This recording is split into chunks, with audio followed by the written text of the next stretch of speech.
or detention and the basis for detention.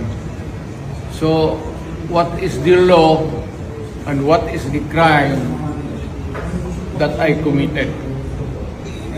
To me now, the legal basis for my being here, as apparently I was brought here not of my own volition.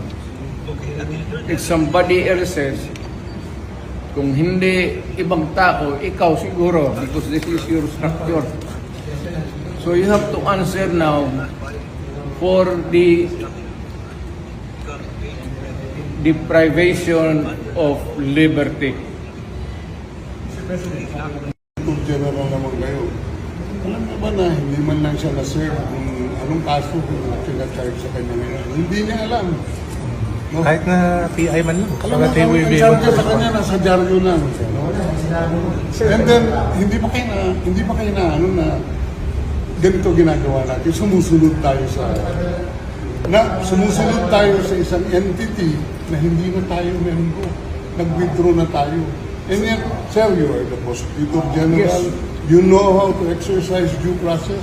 Before you can even file charges, you have to file a complaint. We have to file a counter affidavit. Without doing those procedural process, here we are being issued a warrant of arrest, questionable warrant of arrest. Ano naman po, sir? Sir. There's naman doon, blooper, puro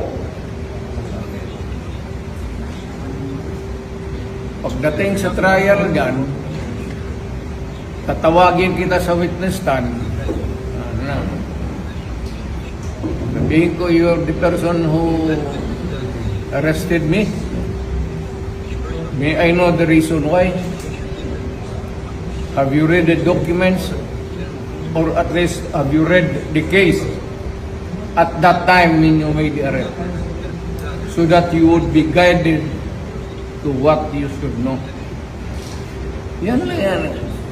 Kaibigan tayo, galing ako gobyerno.